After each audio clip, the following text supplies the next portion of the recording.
5 நண்பர்கள் மும்பை போறதுக்காக ராத்திரி நேரத்துல வந்தாங்க. ஒரு விசித்திரமான ரயில்வே ஸ்டேஷன்ல அங்க இருக்கிற மனிதர்கள்ல இருந்து அங்க இருக்கிற பொருட்கள் வரைக்கும் அந்த காலத்து சம்பந்தப்பட்டதா இருந்தது. கூடவே ரொம்ப விசித்திரமான சம்பவங்கள்லாம் நடந்துகிட்டு இருக்கு.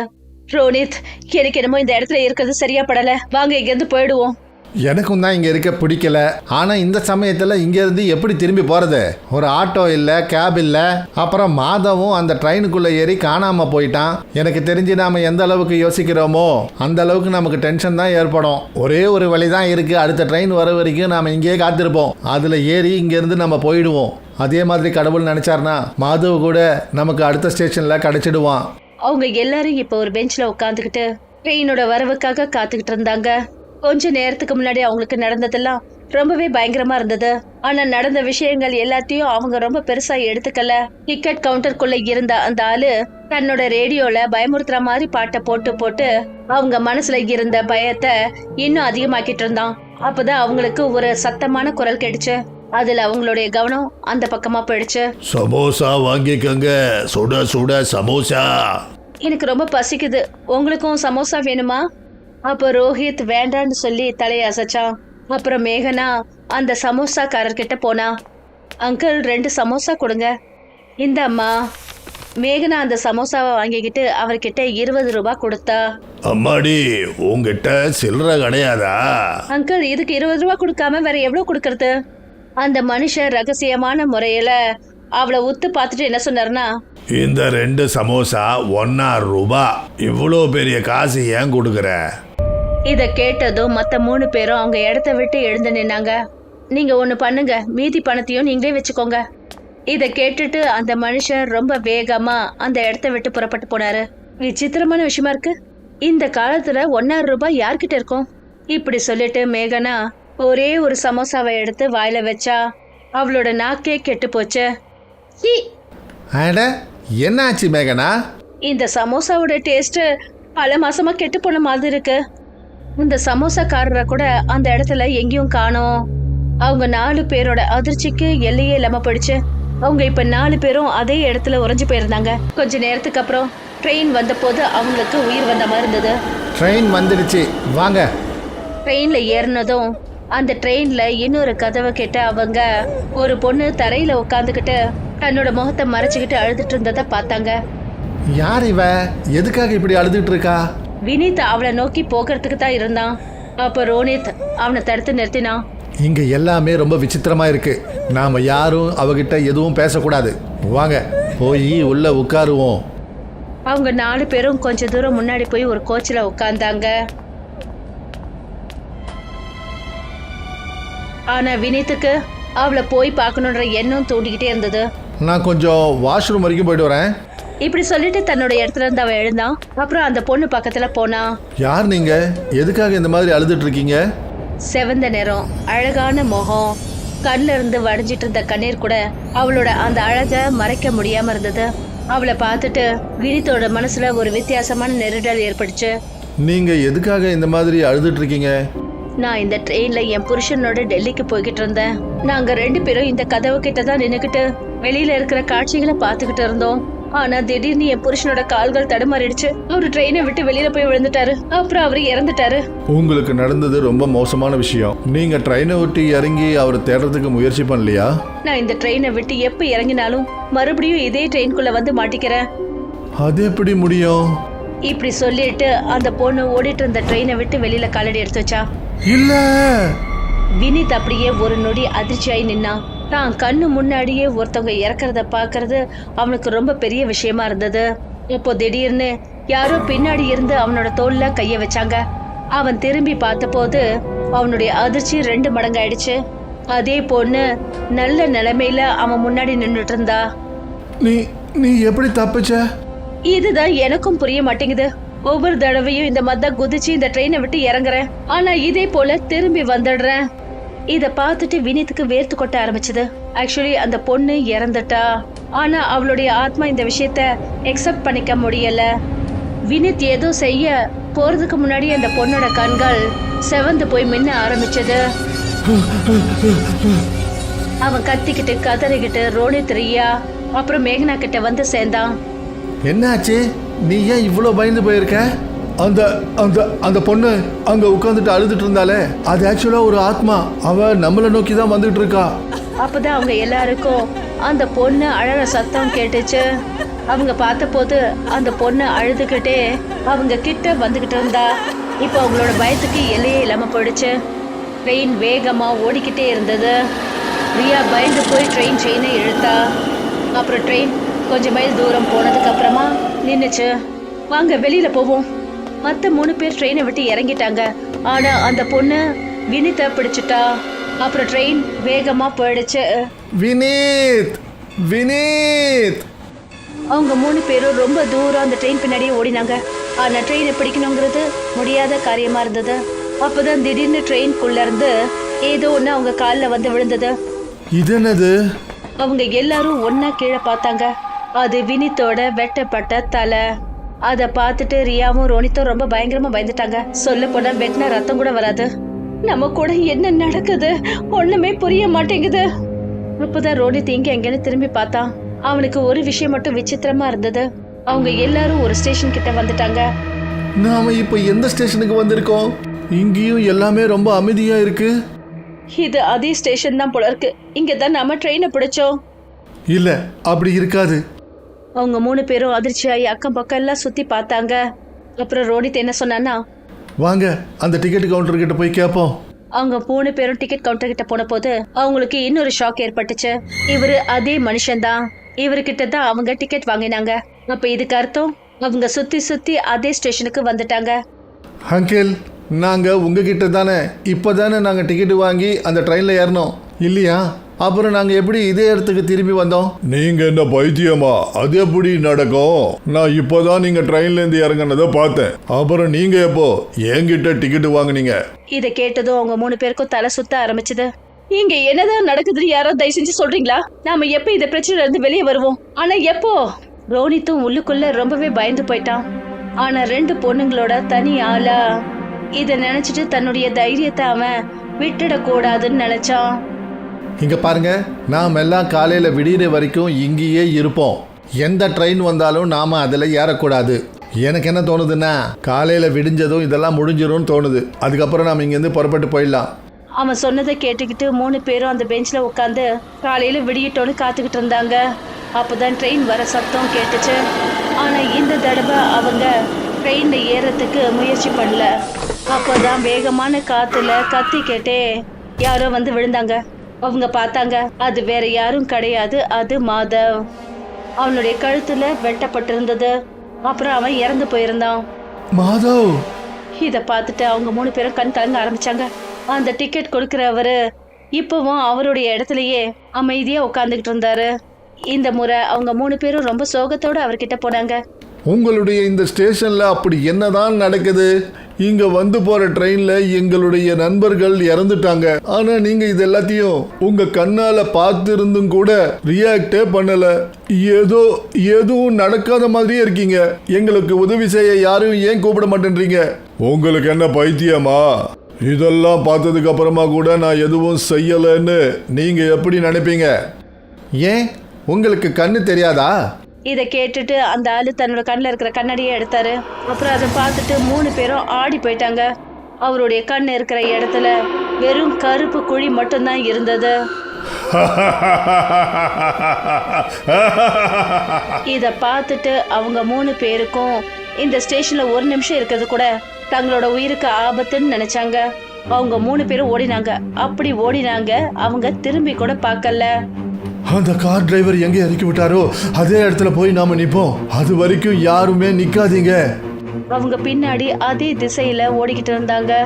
ரொம்ப நேரம் ஓடினதுக்கு அப்புறமா அந்த ஸ்டேஷனை விட்டு ரொம்ப தூரம் வந்துட்டாங்க. இப்ப அந்த 4 ரோடு வரப்போகுது. அந்த கேப் டிரைவர் நம்மள அங்கதான் இறக்கி விட்டாரு. அவங்க 3 பேரும் மனசுல பயத்தோட ஓடிக்கிட்டு இருந்தாங்க. ரொம்ப நேரம் ஆனதுக்கு அப்புறம் கூட அவங்களுக்கு முன்னாடி அதே ஸ்டேஷன் தான் தெரிஞ்சது. அதனால அவங்க ஓட்டத்தை நிறுத்தினாங்க. எங்கேருந்து ஓட ஆரம்பிச்சோமோ அதே ஸ்டேஷனுக்கு நாம வந்து நிக்கிறோம். நீங்கெல்லாம் என்ன பைத்தியமா? முதல் தடவை இங்க வந்திருக்கீங்கல்ல? அந்த ஆளோட குரலை கேட்டுட்டு மறுபடியும் அந்த இடத்த விட்டு அவங்க ஓட ஆரம்பிச்ச போது, அப்புறம் இந்த தடவையும் அவங்க முழு முயற்சி பண்ணதுக்கு அப்புறம் கூட மறுபடியும் அதே ஸ்டேஷனுக்கு வந்து சேர்ந்தாங்க. ஆனா இந்த தடவை அவங்க நிக்கவே இல்ல, ஓடிக்கிட்டே இருந்தாங்க. ஆனா ஒவ்வொரு தடவையும் சுத்தி சுத்தி அதே ஸ்டேஷன் கிட்ட வந்தாங்க. கடைசியா 5வது முறையும் அதே ஸ்டேஷனுக்கு அவங்க வந்த போது அவங்களுக்கு மூச்சு வாங்க ஆரம்பிச்சது. சோர்ந்து போய் அவங்க 3 பேரும் ரொம்ப நொந்து போயிட்டாங்க. அப்புறம் தரையில அவங்க முட்டியிட ஆரம்பிச்சாங்க. மெல்ல மெல்ல அவங்க 3 பேரோட கண்ணும் மூடிடுச்சு. அப்புறம் அவங்க காதுல கேட்டது எல்லாமே ரொம்ப அமைதியாயிடுச்சு. கொஞ்ச நேரத்துக்கு அப்புறம் ரோனித் கண்ணை திறந்தான். அவன் பார்த்த போது அப்போ வெளிச்சம் வந்துடுச்சு. அவங்க 3 பேரும் அதே முக்கத்துல நின்றுட்டு இருந்தாங்க, அந்த கேப் டிரைவர் இறக்கி விட்ட இடத்துல. ரியா, மேகனா, எழுந்துறீங்க. அவங்க 2 பேரும் அவனோட குரலை கேட்டுட்டு எழுந்து நின்னாங்க. 3 பேரும் கண்கள்ல கண்ணீரோட அங்கிருந்து திரும்பி அவங்க வீட்டை நோக்கி போக ஆரம்பிச்சாங்க. அன்னைக்கு ராத்திரி என்னமோ அவங்க 3 பேரும் தப்பிச்சிட்டாங்க. ஆனா 2 நண்பர்களை இழந்த துக்கம், காளிகாட்டி ரயில்வே ஸ்டேஷனோட பயம் அவங்க மனசுல அப்படியே இருந்துருச்சு. அது அவங்களால அவங்க மனசுல இருந்து வெளியே எடுக்கவே முடியாது. ராத்திரி கிட்டத்தட்ட 9 மணி ஆயிடுச்சு. பிஸியா இருக்கிற நகரத்தை விட்டு கொஞ்சம் தூரத்துல ஆளே இல்லாத ரோட்டுக்கு மத்தியில தோல்ல பேக சுமந்துக்கிட்டு வினித் நின்னுட்டு இருந்தான். அவனோட கையில மொபைல் இருந்தது. அதுல அவன் அடிக்கடி டைமை பார்த்துக்கிட்டு இருந்தான். 2 புறமும் அடர்ந்த காடு இருந்தது. அந்த பக்கம் மிருகங்கள்லாம் கத்துற சத்தம் அவனுக்கு கேட்டுச்சுன்னா அவன் ரொம்பவே பயந்து போனான். இவங்க பண்றது ரொம்ப மோசம். இதுக்கு மேல என்னால் இங்க வெயிட் பண்ண முடியாது. இப்ப அவன் ரோனித்துக்கு கால் பண்ணான். 3 தடவை ரிங் ஆனதுக்கு அப்புறமா அவன் காலை ரிசீவ் பண்ணான். ஹலோ வினீத். என்ன ஹலோ வினித்? அரை மணி நேரமா நான் இந்த ரோட்லயே நின்றுகிட்டு இருக்கேன். ஏதாவது காட்டு மிருகமோ இல்லைன்னா திருடனோ வந்துட்டான்னா எனக்கு என்ன வேணும்னாலும் ஆகலாம். ஏப்பா சாரிப்பா, இந்த பொண்ணுங்களை பற்றி உனக்கு தெரியும்ல. அவங்க அரை மணி நேரம்னு சொன்னாங்கன்னா 3 மணி நேரம் ஆயிடும்னு வச்சுக்கேன். அவங்க ரெடியானதுக்கு அப்புறமா எந்த ஒரு ஆட்டோக்காரனும் காளிகாட் ஸ்டேஷனுக்கு வரதுக்கு ரெடியா இல்லை. அதெல்லாம் சரி, இப்போ நீங்கள் எங்கே இருக்கிறீங்க அதை சொல்லு. ஒரு அங்கிளோட கேபில் வந்துகிட்டு இருக்கோம். இப்படி சொல்லிட்டு ரோனித் மெதுவா என்ன சொன்னான்னா, இவங்கிட்ட சொல்லவே இல்லை நாங்கள் காளிகாட் ரயில்வே ஸ்டேஷனுக்கு போகிறோன்னு சொல்லி. உன்னை நாங்கள் பிக் பண்ணால் போதும். அதுக்கப்புறம் இவனுக்கு பணத்தை கொடுக்காம அங்கே போக சொல்லி அவனை கட்டாயப்படுத்துவோம். நீ அங்கேயே வெயிட் பண்ணு. இன்னும் கொஞ்ச நேரம் காத்துட்டு இருந்ததுக்கு அப்புறம் ஒரு கேப் வந்து அவனுக்கு முன்னாடி நின்னுச்சு. அதுல ரோஹித், மாதவ், ரியா அப்புறம் மேகனா உட்காந்துருந்தாங்க. இன்னும் 5 நிமிஷம் மட்டும் நீங்கள் லேட்டாக வந்திருந்தீங்க, நான் இங்கேருந்து திரும்பி போயிருந்திருப்பேன். அட ஏன்பா கோவப்படுற? சரி வா வா வந்து உட்காரு. இப்போ சொல்லுங்க தம்பி, உங்களை நான் எங்க கொண்டு போய் விடணும்? அதுவா அங்கிள், நாங்கள் காளிகாட் ரயில்வே ஸ்டேஷனுக்கு போகணும். என்ன சொன்ன? காளிகாட் ரயில்வே ஸ்டேஷனா? அதுவும் ராத்திரிலையா? எதுக்கு இவ்வளோ ஷாக் ஆகுறீங்க? இன்னும் அரை மணி நேரம் பயணம் இருக்கு. நீங்கள் அங்கே எங்களை விட்டுடுங்க, உங்களுக்கு உங்கள் பணம் கிடைச்சிடும். நான் பணத்துக்காக சொல்லலப்பா. அந்த ரயில்வே ஸ்டேஷன் நல்லது கிடையாது. பேயி, பிரேதம், மாயை எல்லா பக்கமும் ஆபத்து தான் இருக்கு. இதை கேட்டதும் ரியா மேகனாவோட முகத்துல லேசான பயம் தெரிய ஆரம்பிச்சது. அதனாலதான் எந்த ஆட்டோக்காரனும் அந்த இடத்துக்கு வரமாட்டேன்னு சொன்னாங்க போல இருக்கு. அட நீ ஒன்று ரியா, இந்த மாதிரி விஷயங்கள் எல்லாத்தையும் நம்புறியா? அங்கிள், நீங்கள் எங்களை அங்கே கூட்டிகிட்டு போங்க. நீங்கள் எவ்வளோ கேட்டாலும் நான் அந்த பணத்தை கொடுத்துட்றேன். எங்களை இதுக்கு மேலேயும் பயம்புறுத்துறதுக்கு முயற்சி பண்ணாதீங்க. அந்த மனுஷனுக்கு கொஞ்சம் கஷ்டமா தான் இருந்தது. ஆனா அவரு காளிகாட் ரயில்வே ஸ்டேஷனை நோக்கி வண்டியை ஓட்டினாரு. மும்பைக்கு போனதும் 1 வாரம் வரைக்கும் நல்லா என்ஜாய் பண்ணணும். ஆமாப்பா, நான் அட்லீஸ்ட் 3 தடவையாவது ஜூஹு பீச் போய் என்ஜாய் பண்ண போறேன். இப்போ வெறிச்சோடி போன ஒரு 4 ரோடு தெரிஞ்சது. அப்புறம் அந்த கேப் டிரைவர் அங்கேயே கேபை நிறுத்திட்டாரு. அட என்ன ஆச்சு அங்கிள், இங்கே எதுக்கு வண்டியை நிறுத்திட்டீங்க? இதுக்கு மேல என்னால போக முடியாது. இங்கிருந்து நீங்க 200 அடி நடந்து போக வேண்டியது இருக்கும். அதுக்கப்புறம் நீங்க அந்த காளிகாட் ரயில்வே ஸ்டேஷனுக்கு போய் சேர்ந்துருவீங்க, மரணத்தோட வாயில. இதை கேட்டுட்டு ரியாவும் மேகனாவும் மறுபடியும் பயந்தாங்க. ரோஹித் அவங்கள அமைதியா இருக்க சொல்லி சொன்னான். ஐயோ அங்கிள், நீங்கள் மறுபடியும் இந்த பொம்பளை பசங்களை பயமுறுத்துறீங்க. இங்கே வரைக்கும் கொண்டு வந்து விட்டதுக்கு நன்றி. நீங்களாம் கொஞ்சம் சீக்கிரமா இறங்கிக்கோங்க. நானும் உங்களோட சேர்ந்து இங்க மாட்டிக்க கூடாது. அவங்க 5 பேரும் அவங்களோட பொருள்களோட காரை விட்டு இறங்கினாங்க. அந்த கேப்காரர் ஹனுமான் மந்திரத்தை சொல்லிக்கிட்டே அந்த இடத்த விட்டு போனாரு. ரொம்ப விசித்திரமான மனுஷனா இருக்காரு. பேயி, ஆத்மா, மாயா ரயில்வே ஸ்டேஷனு இப்படி சொல்லிட்டு 3 பசங்களும் சிரிச்சாங்க. ஒரு போர்டுல காளிகாட் ரயில்வே ஸ்டேஷன் போற வழிக்கான அம்புக்குறி போட்டிருந்தது. அப்புறம் அவங்க அந்த பக்கமா போனாங்க. கிட்டத்தட்ட 200 அடி தூரம் நடந்து போனதுக்கு அப்புறமா அவங்க 5 பேரும் ஸ்டேஷன் கிட்ட போனாங்க. அங்க பார்த்தாங்க, அங்க அவங்கள தவிர இன்னும் நிறைய பேர் நின்றுட்டு இருந்தாங்க. இங்கே பார்த்தீங்களா எத்தனை பேர் இருக்கிறாங்கன்னு? அந்த மனுஷன் நானா தேவையில்லாமல் நம்மளை பயமுறுத்திட்டாரு. இப்போ வினித் ஏதோ யோசிக்க ஆரம்பிச்சான். அப்புறம் என்ன சொன்னான்னா, ஆனால் ரொம்ப ஆச்சரியமாக இருக்கு, இங்கே இருக்கிறவங்க எல்லாரும் 90s உடையில போட்டுக்கிட்டு இருக்காங்க இல்லையா? அப்புறம் யாரோட கையிலயும் மொபைலோ இல்ல ஸ்மார்ட் வாட்சோ கிடையாது. என்னமோ பல வருஷம் பின்னாடி உலகத்துக்கு நம்ம வந்த மாதிரி இருக்கு. இவங்க எல்லாரும் அந்த விஷயத்த கவனிச்சாங்க. ஸ்டேஷனுக்கு வந்து போற ஜனங்க எல்லாரும் ரொம்பவும் பழைய காலத்து உடைகளை போட்டிருந்தாங்க. அவ்வளவே டிக்கெட் ஆபீஸ்ல உட்கார்ந்திருந்த ஆளு கூட பழைய காலத்து ரேடியோவை கேட்டுட்டு இருந்தாரு. நீங்கள் எல்லாரும் அந்த அங்கிள் சொன்னதை ரொம்ப சீரியஸாகவே எடுத்துக்கிட்டீங்க. இப்போ ரொம்பலாம் யோசிக்காதீங்க, நான் போய் டிக்கெட்டு வாங்கிட்டு வரேன். இப்படி சொல்லிட்டு ரோனித் டிக்கெட் வாங்கறதுக்காக போனான். அந்த ஆபீஸ்க்குள்ள உட்கார்ந்திருந்த ஆளு ராத்திரில கூட கண்ணாடி போட்டிருந்தாரு. இந்த காலத்துல போய் ரேடியோ, எப்பா எனக்கு என்னமோ ரொம்ப விசித்திரமா இருக்கு. ரியா, நீ வேற ரொம்ப நெகட்டிவா யோசிக்க ஆரம்பிச்சுட்ட. நாம என்ன இங்க இருக்கிறவங்க கூட சொந்தம் கொண்டாட போறோமா என்ன? நாம இங்க வெயிட் பண்ண போறோம். ட்ரெயின் வந்ததும் ட்ரெயின் ஏறி மும்பைக்கு போயிட போறோம். சிம்பிள். வாங்க இங்க உட்காருவோம். அவங்க எல்லாரும் ஒரு பெஞ்ச்ல உட்கார்ந்தாங்க. அப்புறம் இந்த பக்கம் ரோனித் அவர்கிட்ட டிக்கெட் வாங்கிக்கிட்டு இருந்தான். 5 டிக்கெட் மும்பைக்கு கொடுங்க. அந்த மனுஷன் ரோனித்துக்கு டிக்கெட்டை கொடுத்தாரு. கொடுங்க சார், 65 ரூபாய் ஆகுது. இதை கேட்டதும் ரோனித் ரொம்ப அதிர்ச்சி ஆயிட்டான். அப்புறம் சொன்னா, என்ன இவ்வளவு தானா டிக்கெட்டு விலை? ரோனித் அந்த டிக்கெட்டை பார்த்தான். அதுல ஒரு டிக்கெட்டு 13 ரூபான்னு போட்டிருந்தது. இது ரொம்ப விசித்திரமா இருக்கு. டிக்கெட்டை வாங்கிக்கிட்டு ரோனித் அவங்க 4 பேர்கிட்ட போனான். அப்புறம் அவங்க எல்லாரும் ட்ரெயின் வர்றதுக்காக காத்துட்டு இருந்தாங்க.